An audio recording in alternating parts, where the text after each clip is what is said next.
दिमागी नक्सल हे भारतासाठी धोकादायक आहे. लेकिन दिमागी नक्सल पण पी चिदंबरम म्हटले मला अभिमान आहे, मी दिमागी नक्सल आहे. प्रकाश राज त्यालाही आनंद झाला. मग या सगळ्यातून काय झालं? दिमागी नक्सल जनता पार्टी स्थापन झाली. 13 एप्रिल 2006 ला मनमोहन सिंग म्हटलेत की भारताच्या अंतर्गत सुरक्षेसाठी नक्सलिझम हे सगळ्यात जास्त घातक आहे. कि मैं अरविंद केजरीवाल दिमागी नक्सली हूँ. स्वातंत्र्य दिनाच्या भाषणात मोदींनी एक संज्ञा वापरली, दिमागी नक्सल. लेकिन दिमागी नक्सल ये दिमागी नक्सल मौके की तलाश में है. याच्यात खरं तर कुणाचंच नाव नव्हतं घेतलं. तुम्ही ते भाषण जर ऐकलं असेल तर मोदी कुणाचंही नाव घेत नाही, कुठल्या संघटनेकडे कुठल्या पक्षाकडे रोख करत नाही. फक्त ते म्हटले की दिमागी नक्सल हे भारतासाठी धोकादायक आहे. तर दिमागी नक्सल हे भारतासाठी धोकादायक आहे म्हटल्यानंतर लोकांनी खरं तर ज्यांचं कुणाचं नाव घेतलेलं नाही त्यांनी काही पुढे येऊन बोलायचं कारण नव्हतं. पण पी चिदंबरम पूर्व गृहमंत्री म्हटले मला अभिमान आहे, मी दिमागी नक्सल आहे. दुसरा एक नट ज्याचे थ्रेड गेलेत तो प्रकाश राज, त्यालाही आनंद झाला की आम्हाला दिमागी नक्सल म्हटलं, सरकार आम्हाला घाबरलंय. मग या सगळ्यातून काय झालं? DNJP दिमागी नक्सल जनता पार्टी स्थापन झाली. कुठे? ट्विटरवरती, इंस्टाग्रामवरती. अरविंद केजरीवाल, राहुल गांधी सारख्या नेत्यांनी फॉलो सुद्धा केलं. चांगली गोष्ट आहे. आणि त्यांना आपल्या स्वतःच्या पक्षावर विश्वास नाही, ते दुसऱ्या संघटनांना फॉलो करूच शकतात, म्हणजे नाही का. आता राहुल गांधी किंवा उरलेला सगळाच काँग्रेस 13 एप्रिल 2006 ला मनमोहन सिंग म्हटलेत की भारताच्या अंतर्गत सुरक्षेसाठी नक्सलिझम हे सगळ्यात जास्त घातक आहे. आता माझा प्रश्न सगळ्या काँग्रेसींना आहे, मनमोहन सिंग बरोबर होते की तुमचे कुलभूषण बरोबर आहेत?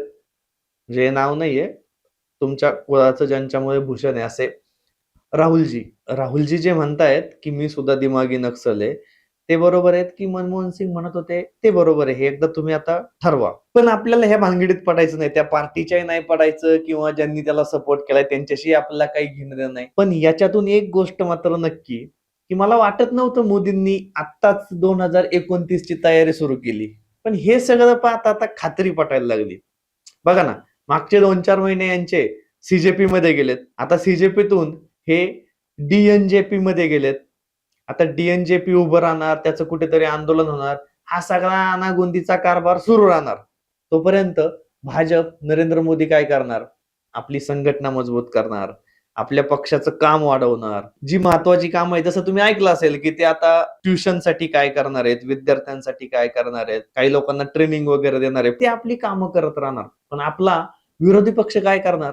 खरं तर विरोधी पक्षाने सरकारला धारेवर धरून त्यांच्याकडून विकास करून घ्यायला पाहिजे की तुम्हाला संधी मिळाली, तुम्ही ही कामं करा, जनता ह्या कामांची वाट बघतीये. पण आपला विरोधी पक्ष इकडे ट्विट कर, तिकडे ट्विट कर, याला कवळ्या घाल. ते तुम्ही पाहिलं ना, मध्ये एक आजोबा स्टेजवरती बोलून त्यांना राहुल गांधींनी कवळी घातली. याच्यातच अडकलेला आहे. मला सांगा, आता ऑगस्ट 2026 सुरू आहे, उणे पुरे 2 वर्ष राहिलेत हातात. जिथून कुठून तुम्ही बघताय, तुम्हाला माहितीये की तुमच्या परिसरात खरंच सांगा की ग्राउंड लेवलला काँग्रेस किती उरले? किती जण तुमच्या दारावरती पंजा चिटकवायला येतात की आम्हाला मत द्या म्हणून इलेक्शनच्या काळात? आता हे काही मोदींनी थांबवलंय का? ही लोक जर ही पार्टी काढ, ती पार्टी काढ, इकडे ट्विट कर, याच्यातच अडकून बसली आणि उगीच फक्त हेडलाईन मध्ये राहिले, तर तुम्हाला वाटतं यांना 29 ला सुद्धा काय करता येणार आहे? म्हणजे मोदींना खरंच मानलं पाहिजे की ते काही करत नाहीत, ते यांना कामाला लावून देतात. आणि हे इतके मूर्ख आहेत की एखादं विधान धरतात आणि त्याला इतकी हाईप देतात, त्याला इतकं मोठं करतात की अख्खा पक्ष त्याच्या मागे पळतो. तुम्हाला माहितीये की भाजपवाले काम करतात, ग्राउंडवर उतरून काम करतात. ग्राउंडवर उतरून काम करतात म्हणून त्यांचा मतदार आहे, त्यांचा मतदारांशी कनेक्ट आहे. पण तुमचं जर पाहिलं तर तुमचे लोक केवळ डिबेटमध्ये येणार, तिथे सुधांशू त्रिवेदी तुमची वाट लावून टाकणार. थोडाही अभ्यास नाही करणार म्हटल्यावर काय करायचं आता मला सांगा ना. आता साधं गणित आहे. तुम्ही मोदींच्या खिशात तिरंगा लावला होता त्यांनी भाषणाला येताना, तुम्ही पाहिलं असेल. त्याच्यावरती एका कुणीतरी काहीतरी पोस्ट केली की ते चुकीचं आहे. आता ते चूक आहे का बरोबर आहे, खरंच किती लोकांना माहित होतं मला सांगा. नंतर मग काही लोकांनी फ्लॅग कोड ऑफ इंडिया 2002 वगैरे दाखवून ते कसं बरोबर आहे हे सगळं सांगितलं आणि लोकांना ते कळलं. पण ज्यांनी ट्विट केलंय ते सगळे मूर्ख ठरले ना एका मिनिटात. कुणी गुगल करून पाहू शकलं असतं, पण कुणीच नाही केलं.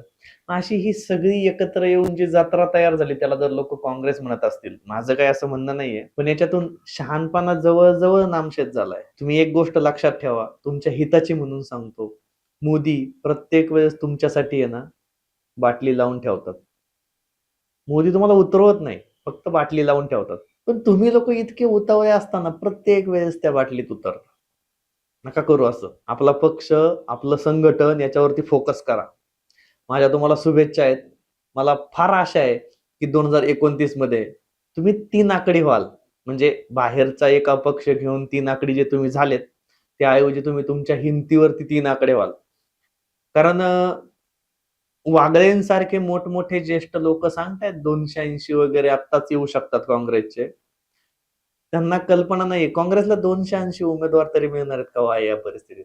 मला काही टीका नाही करायची आहे. पण आपण वस्तुस्थिती नाकारून चालेल का? त्यामुळे ह्या भाजपवाल्यांच्या नादी लागू नका. हे फार चालू आहेत. हे तुम्हाला कुठेतरी कशावर तरी भडकून देतात. तुम्ही आपले भाबडे आहेत सगळे. म्हणजे भोळे भाबडे. त्या गोष्टीला नादी लागता आणि त्याच्यातच अडकून पडतात. पुढची निवडणूक सुद्धा होऊन जातील. मग परत तुम्हाला वर्डत करावं लागतं की ईव्हीएम हॅक झालंय, इलेक्शन कमिशन विकलं गेलंय वगैरे वगैरे. तर याच्या नका नादी लागू. खरंच लक्ष द्या. 29 साठी चांगली तयारी करा.